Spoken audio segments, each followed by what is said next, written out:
Hi everyone, this is me doctor Deepa Rawat. अभी हमने जो लास्टली मेंटल डिसीजेस को डिस्कस किया था, दैट इज अफोरिज्म 210 टू 230। उससे रिलेटेड कुछ क्वेश्चंस हम इस वीडियो में करने वाले हैं। सो स्टे ट्यून्ड, वो टॉपिक भी आपका रिवाइज हो जाएगा और थोड़ा सा बाकी जो टॉपिक्स हैं उसके ऊपर भी हम देखेंगे कि क्वेश्चन से रिलेटेड और क्या क्या चीज़ें पूछी जा सकती हैं। So let's begin with the first question. In mental diseases originating from corporeal disease should be treated with I have told you the answer is antipsoric remedy. अगर हमारी जो मेंटल डिसीज है वो कॉर्पोरियल डिसीज से आई है, then only we are going to start the patient with antisoric medicine. But if the patient is of is has came to you with a very acute kind of exaggerations, acute kind of insanity and mania, then you can go for a generalized class of proved medicines. Otherwise हम antipsoric के साथ ही जाएंगे। इसमें एक ये भी है कि हम कॉन्स्टिट्यूशनल रेमेडी दे सकते हैं कवरिंग द टोटलिटी। ये हम तब देंगे जब एक्यूट एक्सेबरेशन में पेशेंट हमारे पास आ रहा है। साइकोथेरेपी हम तब देंगे जब कोई और रीज़न है, कॉर्पोरेल डिजीज रीज़न नहीं है, कोई निग्लेक्ट ऑफ माइंड है, जो हमने अफोरिज्म 224 में पढ़ा था, निग्लेक्ट ऑफ माइंड हो गया, ठीक है, या फिर कोई फॉल्टी एजुकेशन हो गई, या फिर कोई बैड प्रैक्टिस हो गई, है ना। इस सब से अगर हमारा मेंटल डिसीज आ रहा है तब हम साइकोथेरेपी देंगे।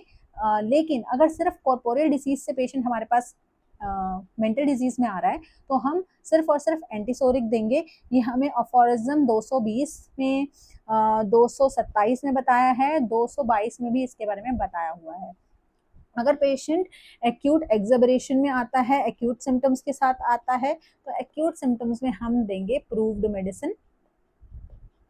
ओके। अगर पेशेंट हमारे पास किसी और वजह से मेंटल सिम्टम्स लेके आता है, जैसे कोई बैड हैबिट्स हो गई, ठीक है, कोई फॉल्टी क्या बोलते हैं करप्ट मॉरल्स हो गए, कोई फॉल्टी एजुकेशन हो गई, कोई निग्लेक्ट ऑफ माइंड को सुपरस्टिशन, इसकी वजह से अगर वो बीमार हो रहा है तो हम उसको साइकोथेरेपी और काउंसलिंग देंगे। ठीक है, साइकोथेरेपी और काउंसलिंग देंगे। अगर हमारा जो पेशेंट है वो एक्यूट स्टेट उसकी ठीक हो गई है तब हम उसको एंटीसोरिक देंगे, या फिर कुछ एक्यूट एक्सेबरेशन में नहीं आ रहा है तब भी हम उसको एंटीसोरिक ही देंगे। सो this is about the first question. Second है द वर्ड ल्यूसिड इंटरवल।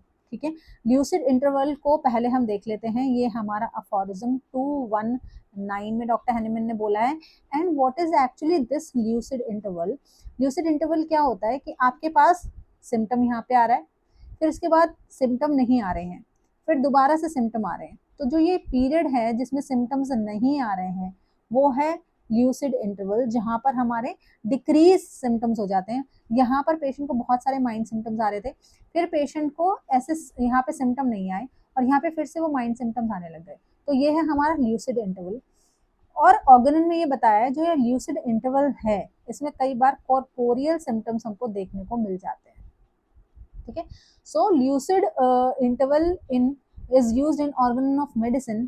किसके साथ बात करिए? Mental diseases. ये तो बहुत आसान है, it's very easy question. So next, in acute mental diseases. Acute mental diseases जो मैंने अभी बताया है कि क्या कर सकते हैं एक्यूट मेंटल डिजीजेस में, that is given in aphorism 221। Proved acute remedies देनी है हमको, कोई कॉन्स्टिट्यूशनल मेडिसिन हमको नहीं देनी है, कोई एंटीसोरिक हमको नहीं देनी है अभी। अगर एक्यूट फॉर्म में पेशेंट हमारे पास आ रहा है तो सिर्फ और सिर्फ हमको प्रूव्ड मेडिसिन ही देनी है। जब हमारा कॉजेशन क्या क्या हो सकता है, ये अफोरिज्म 221 में ही बताया हुआ है।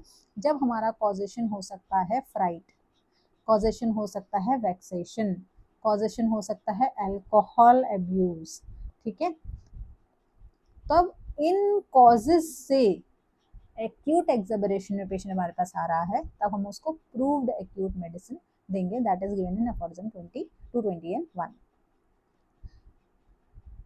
Next, so psychotherapy is indicated in which one of the following mental diseases. अभी हमने ये डिस्कस कर लिया है कि साइकोथेरेपी हम कब देंगे, एंड ये हमको अफोरिज्म 224 में बताया है डॉक्टर हैनीमैन ने कि साइकोथेरेपी किन पेशेंट्स में देंगे? तो mental diseases originating from corporeal disease, no, इसमें हम क्या देते हैं?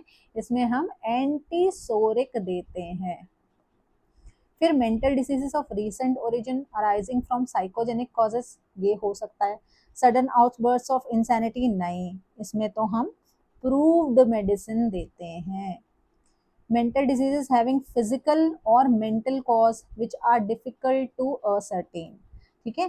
तो क्या ऐसा है कि जब हमको पता ही नहीं है कि पेशेंट किसकी वजह से प्रॉब्लम में आया है, कि वो हो सकता है कि कोई फिजिकल उसको एलिमेंट हो, या फिर हमको पता ही नहीं है अभी कि इसकी वजह से उसको दिक्कत हो रही है, या फिर ऐसा हो सकता है कि mental disease of recent origin arising from psychogenic cause, कोई साइकोजेनिक कॉज वही हुआ जैसे क्या बोलते हैं, हमारा फ्राइट हो गया, फियर हो गया, ठीक है, जो हमने अभी डिस्कस किया था, that is an aphorism 221 psychogenic cause. अब इन कॉजेज में जब हमको पता है रीसेंट ओरिजिन का है, साइकोजेनिक कॉज है, तो हम साइकोथेरेपी नहीं दे सकते, हमको यहाँ पर फिर से प्रूव्ड मेडिसिन देनी है।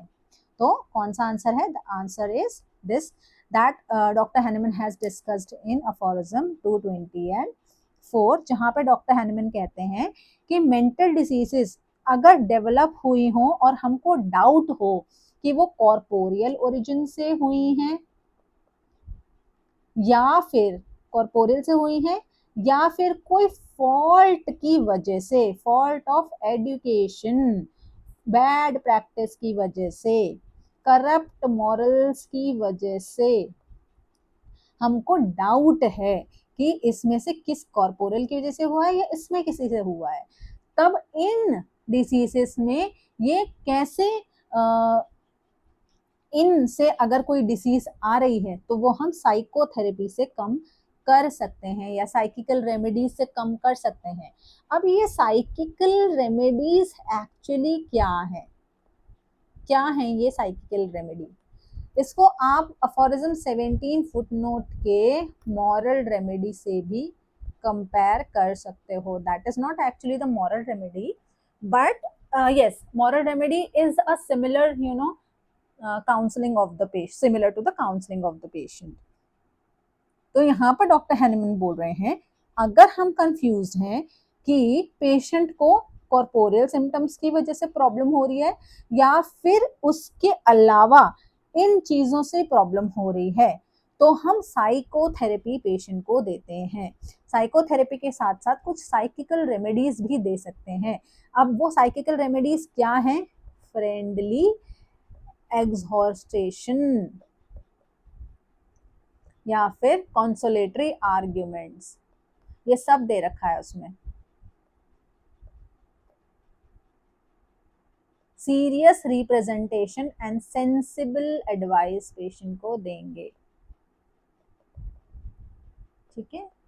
सीरियस रिप्रेजेंटेशन मतलब ढंग से उसको बताना है कि ये रीजन है, इस तरह से आपकी बॉडी डिसीज को प्रेजेंट कर रही है और ये कारण है, तो आपको इसको हटाना है। तो this is all given in aphorism 224, जहां पर डॉक्टर हैनेमन ये भी कहते हैं कि इफ अगर ये सारी चीजें कॉर्पोरियल ओरिजिन से आ रही होंगी, ठीक है, पहले हमें दवाई नहीं शुरू करनी है, सबसे पहले अगर आपको डाउट है कि कॉर्पोरियल से आ रही हैं या इन सब रीजन की वजह से आ रही हैं, तो आप सबसे पहले साइकिकल रेमेडी और साइकोथेरेपी स्टार्ट कर दो। ये साइकोथेरेपीज हैं, अगर ये कॉर्पोरियल ओरिजिन से आ रही होंगी तो patient will aggravate and then you can differentiate between these two. So this is a the क्या बोल सकते हैं, एक तरीका है डिफरेंशिएट करने का।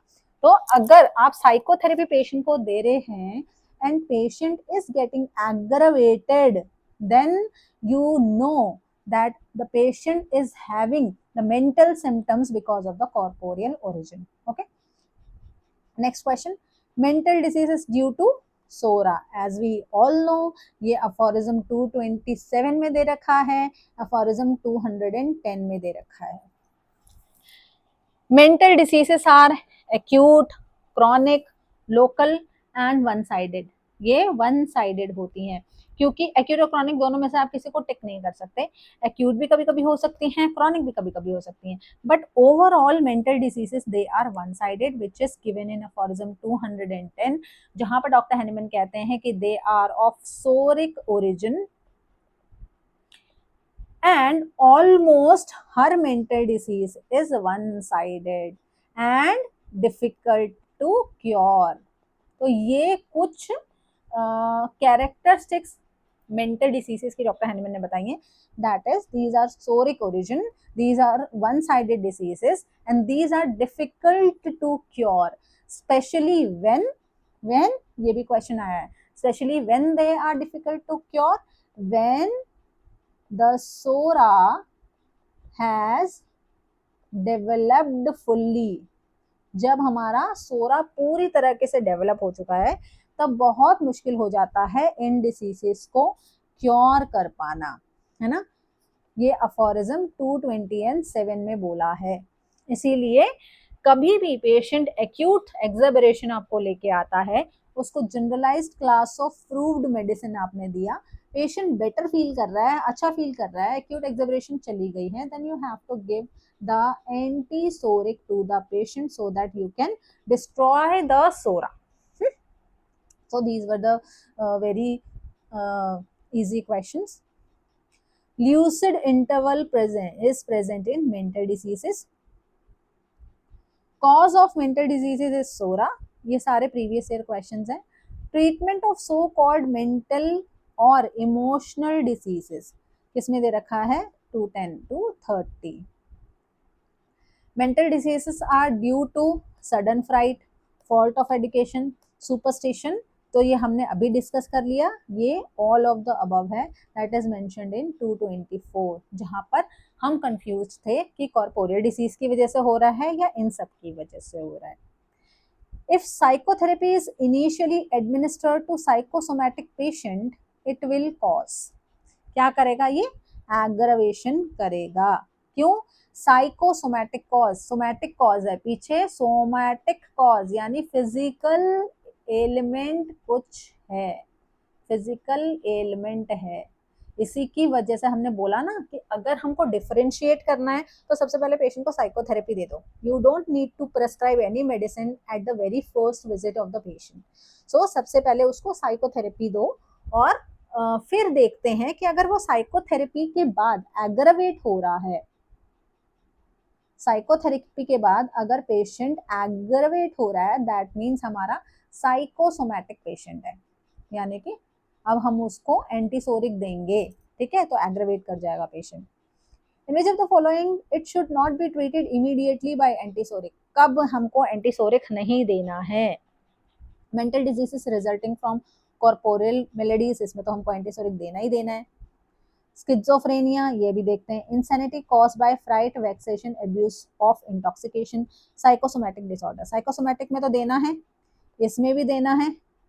अब स्किज़ोफ्रेनिया और ये, सो स्किज़ोफ्रेनिया क्या है, it is a developed psychiatric illness, है ना, ये पूरी तरह से डेवलप हो गई है, तो इसमें तो हमको एंटीसोरिक ही स्टार्ट करना पड़ेगा, क्योंकि आज से नहीं है, बहुत समय पहले से ही चलती आ रही है, कोई एक्यूट एक्सैबरेशन नहीं है।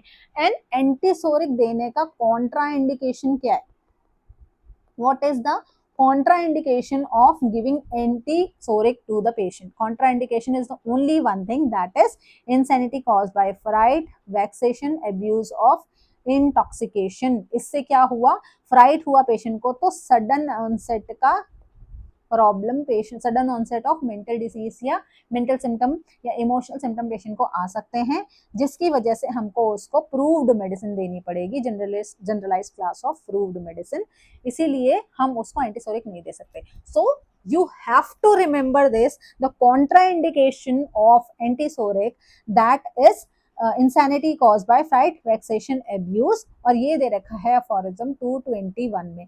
तो जो कुछ अफोरिज्म्स है ना जो हमको याद रखने ही रखने हैं, दैट इज 221, 224, 228, जिसमें ऑक्सिलरी मेजर्स के बारे में बात करी हुई है, ठीक है, कि कौन कौन से ऑक्सिलरी मेजर्स है, मतलब कौन कौन से ऐसे रेजिमेंट्स हैं, ऐसे कौन कौन से तरीके हैं जिससे हम पेशेंट को मेंटल डिसीजेस से बाहर निकाल सकते हैं।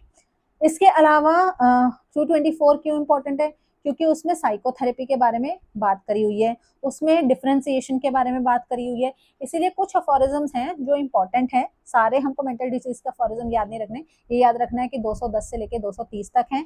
इसके अलावा 221, 224, 228 ये याद रखने हैं, and also 229।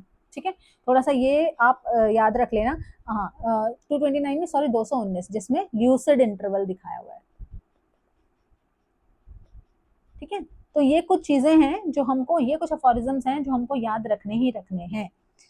Now to test to find out the true mental disease doubtful, ये हमने बात करी ली है, दैट इज 224, जिसमें हम डिफरेंशिएट करते हैं। इसमें डिफरेंशिएशन का भी दे रखा है, इसमें हमारी साइकिकल रेमेडी साइकोथेरेपी के बारे में भी दे रखा है, और इसमें ये भी दे रखा है कि कॉर्पोरल ओरिजिन का अगर डिसीज हो तो साइकोथेरेपी से एग्रीवेट हो जाएगा। This is the reason this aphorism is very very very important. ठीक है, so this is it for today. ये कुछ जो मेंटल डिसीजेज से रिलेटेड क्वेश्चन हैं वो हमने डिस्कस कर लिए हैं। ये पीडीएफ आपको मिल जाएगी ऑन माय टेलीग्राम चैनल। उसके अलावा भी कुछ डाउट हो, you can freely ask me in any platform. You have my number, you have my email address, you can drop a message on telegram, anything anytime. Thank you so much.